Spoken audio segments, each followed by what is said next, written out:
kasi paligas.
Aga pa.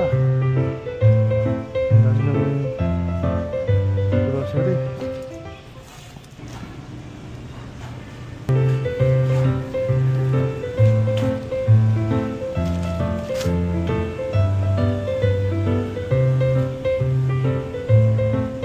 Pampano.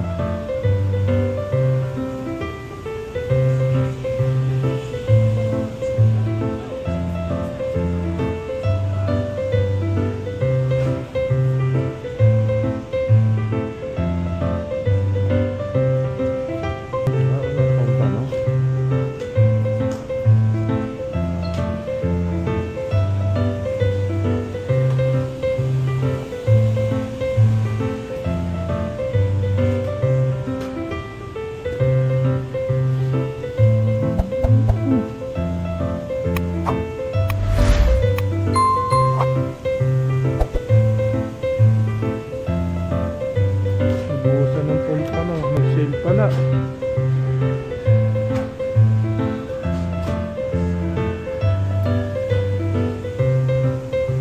Meanwhile, ang tilapia.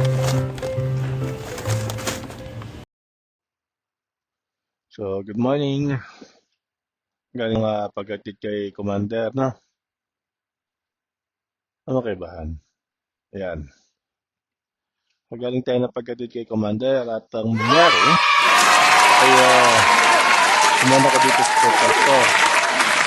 Nanganap ako ng pinapabiling pompa, no? Tsaka wala.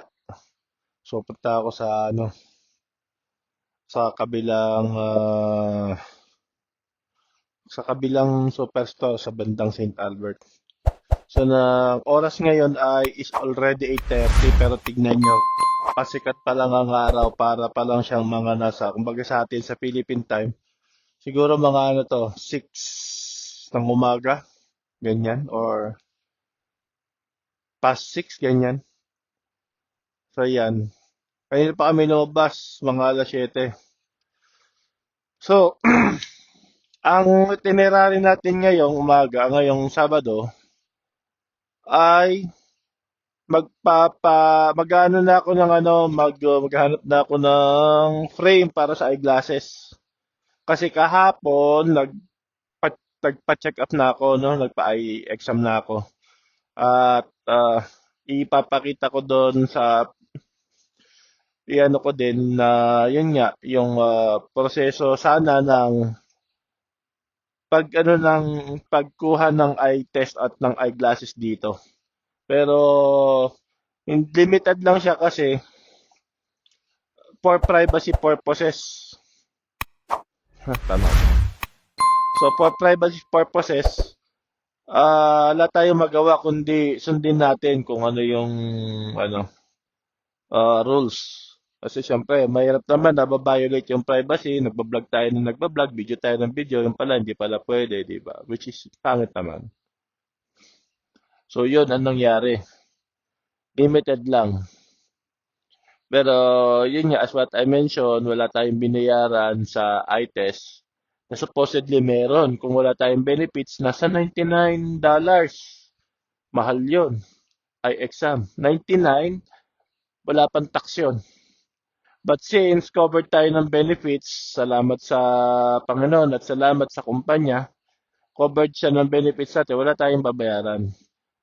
Wala tayong binayaran pala. Dito naman sa pagkuha ng eyeglasses, it depends upon dun sa price ng ating gusto na kunin na na eyeglass. Kasi yung frame tapos yung lens, I don't know kung magkano ang abutin niya. Pero ang maximum na coverage ng according sa benefits is 250.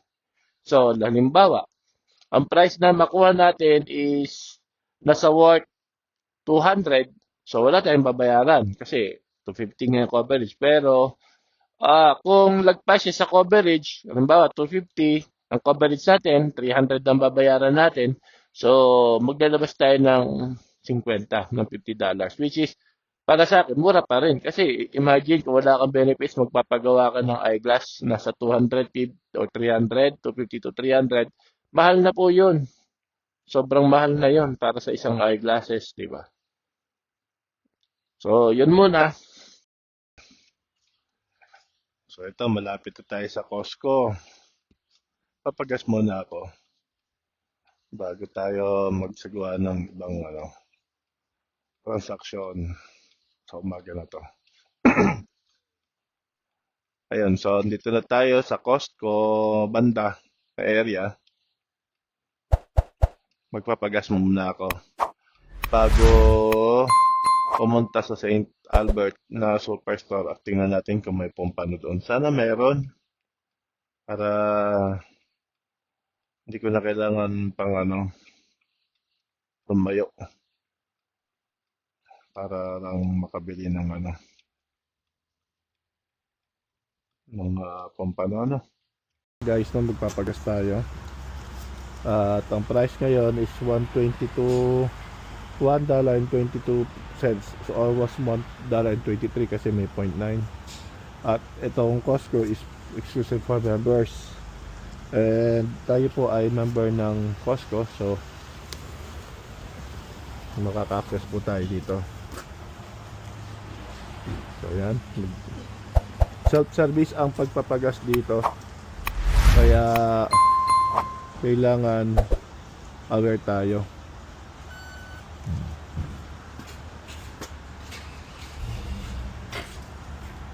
Yes.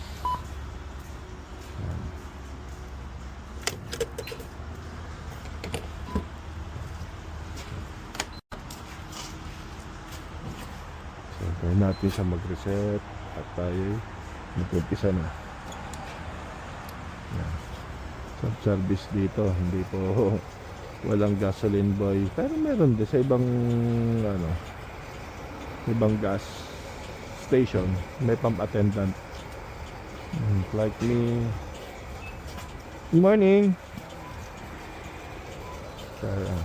Katulad ko, I was once a pump attendant, no?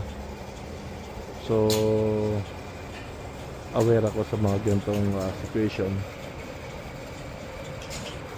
Nag-pump attendant po ako. At ako naman po ay umabot ng 2 months kasi syempre mahirap din ang trabaho ng pump attendant kasi siya yung katulad nito, especially winter condition. Medyo magtrabaho complicated kasi siyempre lamig, tapos lalabas ka magsi-service ka ng mga seniors, so you need to help them anyway. Kahit hindi seniors, kahit yung mga regular customers, no?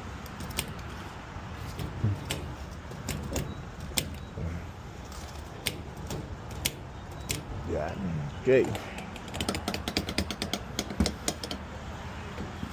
Ayan.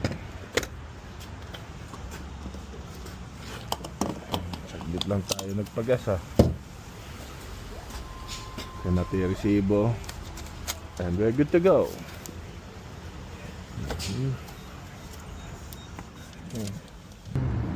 Nalapit na tayo sa superstore, no? So pagtawid mo dyan sa kabila, St. Albert na yan, ibang ano na yan, ibang city na yan.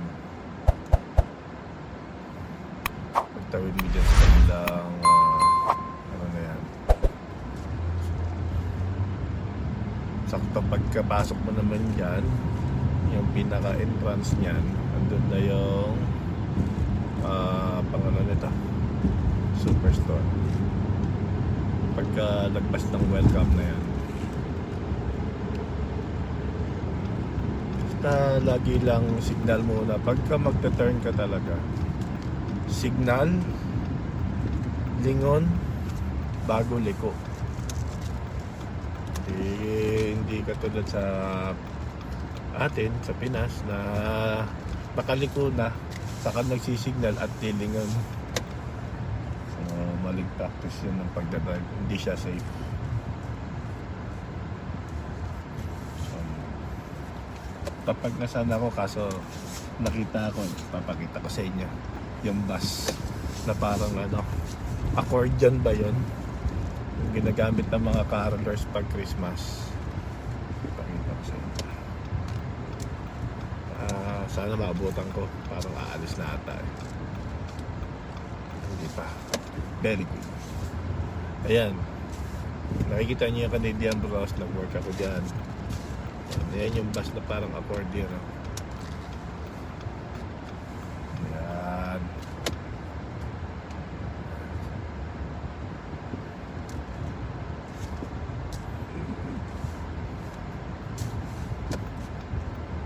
Hindi ko na pagbigyan eh, sorry. Ay, nagsorry ako. Pagbibigyan ko sana.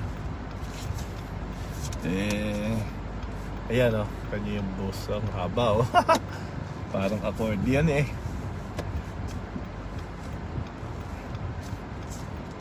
So pag sa mga ganito, mabagal lang tayo kasi minsan may nasulpot na sasakyan or pedestrians.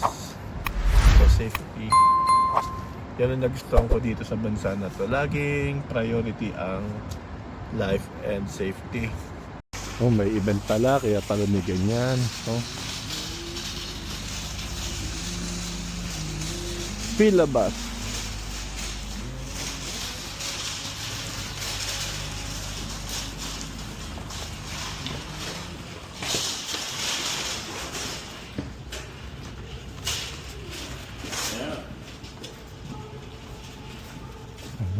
Marami-rami nang namimili.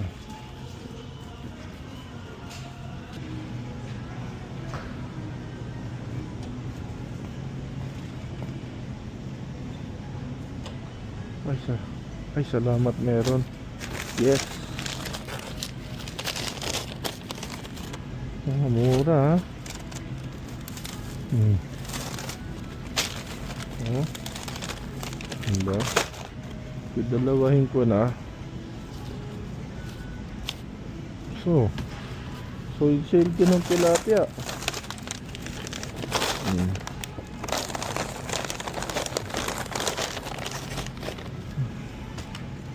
So yan, magbabayad tayo. It's time to pay our grocery.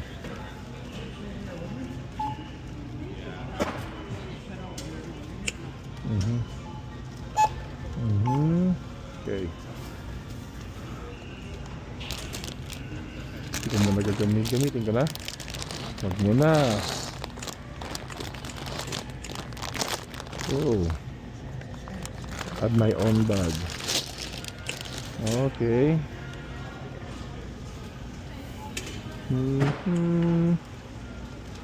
Paano ba tayo sabit yan? So, ganyan. Ano ba yan? Okay. Continue. Okay, continue. So, simulan natin sa frozen.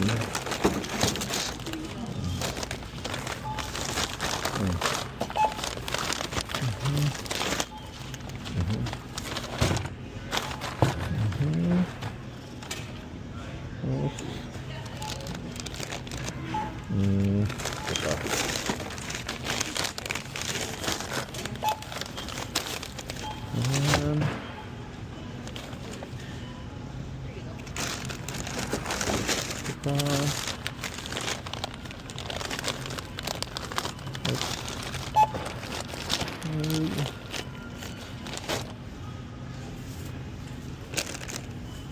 Yes.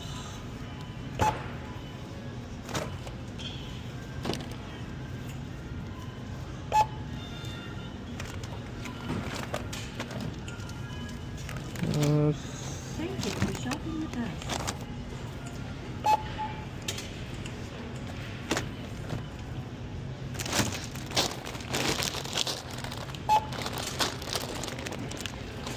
Ba.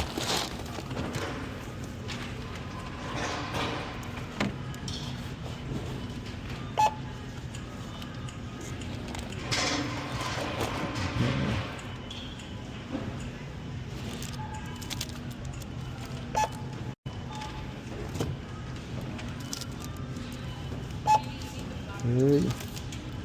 So, magbabayad na tayo. So, yan. Tapos na. 44.96.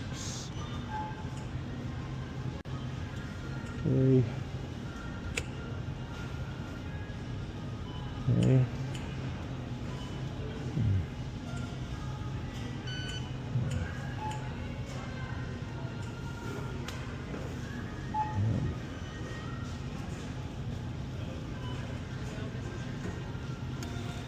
Wala receive na sa kabila. Okay. All good. Tapos na. Thank you for shopping with us.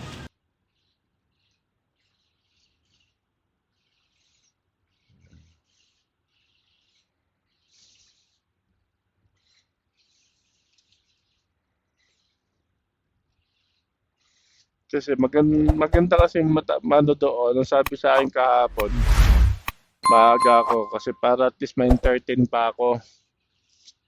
Di ba?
Kain tayo. Nagugutom na talaga ako.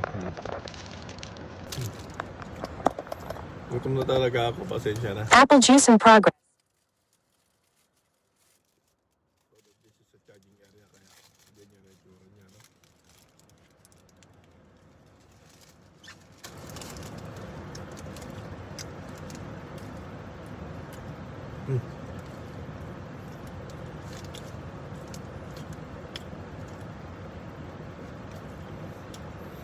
Pinagkasya, di ka makalabas dyan. Tignan ko. Kondisyon tayo sa West End. Mamaya. Ano na yan? Apple juice in progress. Wait lang ako tapos mamaya. 1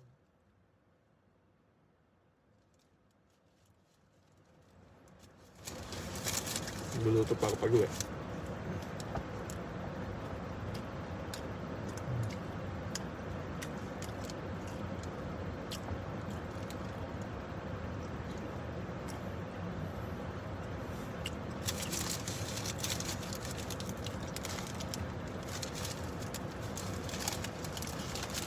Tapos nag-note yung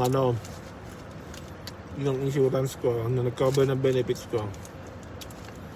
Inaprobahan na nila yung ko kahapon, so totally wala talaga akong babayaran.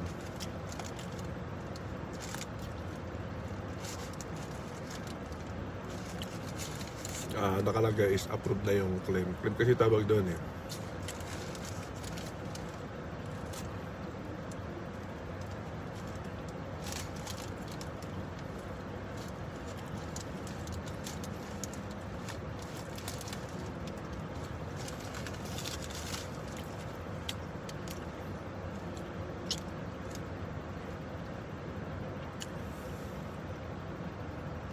So kada transaction mo using your benefits or insurance, ang tawag nila doon is claim. So i-claim nila. Kasi wala nga akong binayaran sa ko dun sa eye exam ko.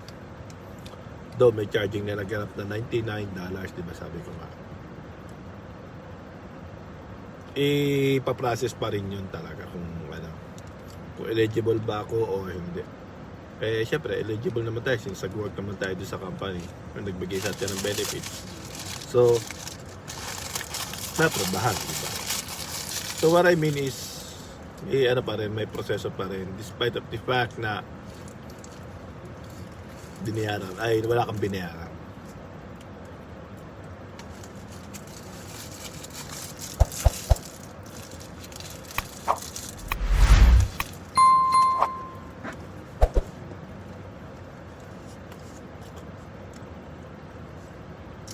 Siguro, some sort of verification.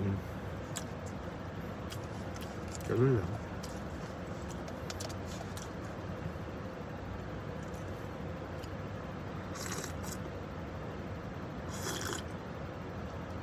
Kasi tagal na rin ako di nagpa-exam. Kaya salamat sa Diyos at nagkaroon tayo ng benefits na magagamit natin.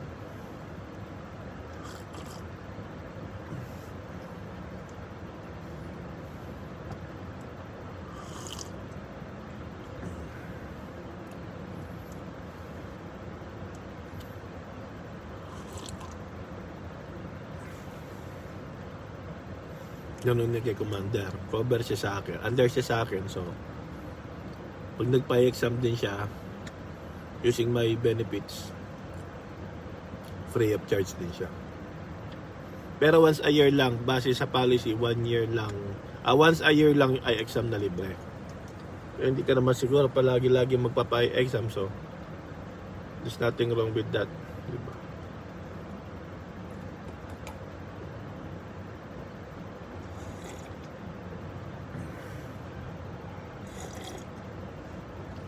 So ayan, sarado pa yung mga pwesto. Yung transaksyon natin ay dito sa Sol. So close pa siya, hintayin natin siya magbukas, which is 5 minutes from now. Ayos lang. Ayan.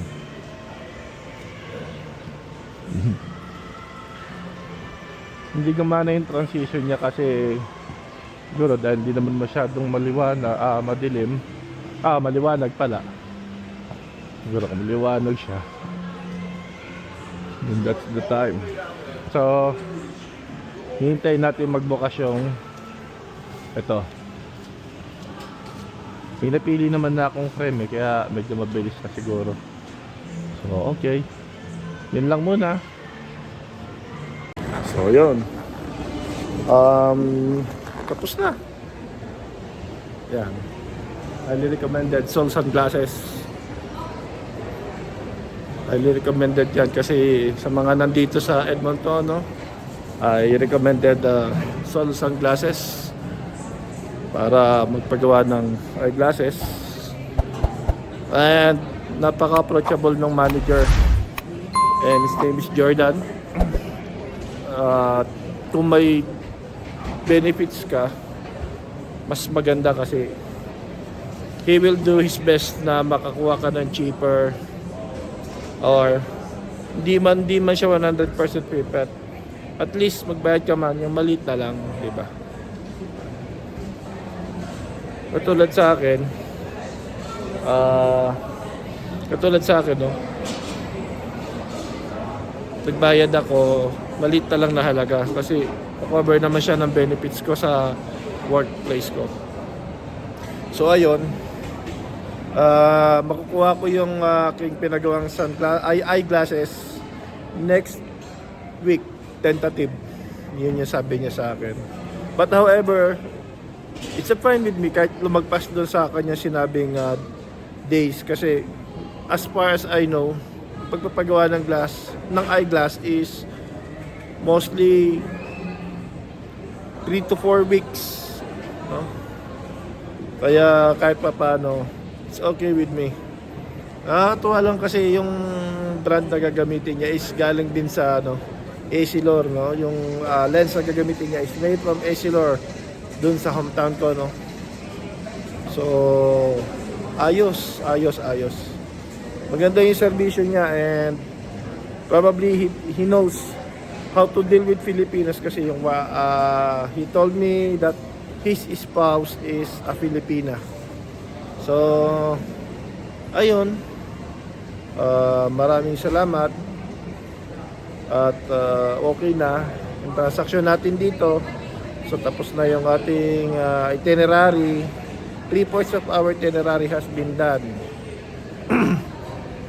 Kaya ayos lang din na natapos na ito ngayon, no?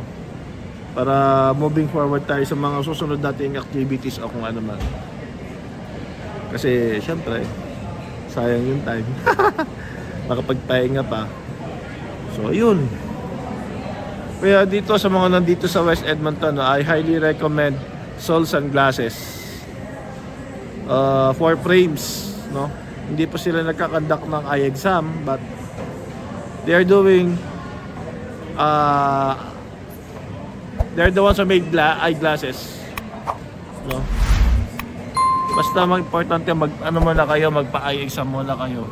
And after that, punta na kayo dito sa Sol Sunglasses, and Jordan and his staff will take care of you. So yun.